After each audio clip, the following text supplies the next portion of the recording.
Zimbabwe or any African country in general, because I can pretty much assume you have one or two ideas off your own on why you wouldn't visit the continent.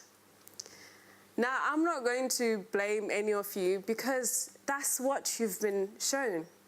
The BBC, CNN, all these news outlets always show the disasters, the conflicts, corruption, everything wrong with Africa, because that's what's headline grabbing. That's what brings attention on the rhetoric on what Africa is like. And I'm not screaming fake news. There are definitely problems in the continent. However, as a student, we're always taught, have a balanced argument in your essays. Look at both sides, look at what's the other side saying. And that's going to be my speech today. I want to show you the other side of the coin. Now, I have different examples you might not have heard of on the achievements that's happening in Africa.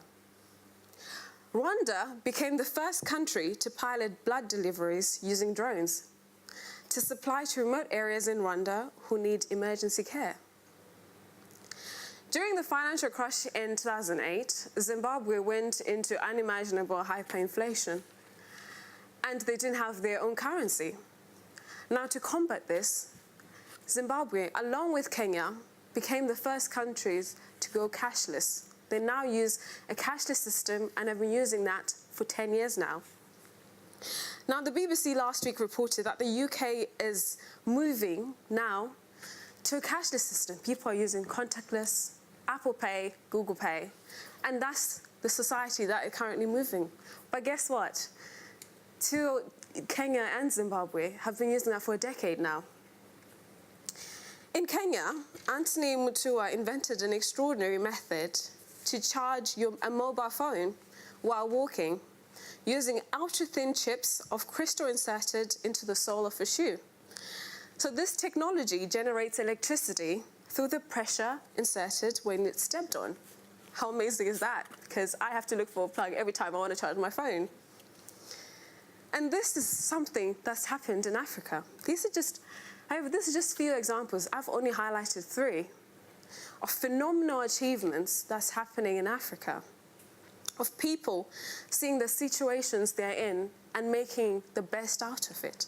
It reminds me of a quote that says, "Rise like the phoenix from the ashes." These people are faced with dire situations. However, they've gone beyond their confines and gone beyond technological experience and what now only the rest of the world is trying to catch up on. And these examples might not weigh the problems that the continent faces. They are definitely events that are heartbreaking that happen in Africa. However, my main aim today is to try to show you that Africa is not a charity case. Neither is it just beautiful sunsets, which we definitely do have beautiful sunsets, by the way, or safaris.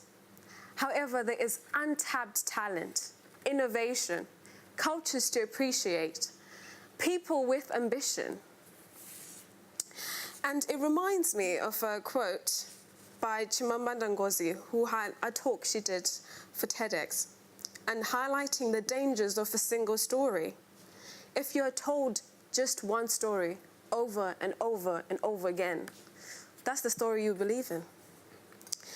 Now, I'm hoping today I'm changing that narrative. And when I talk about Africa again in the future, I'm hoping to start the conversation that says, "So my friends visited Zimbabwe." Thank you.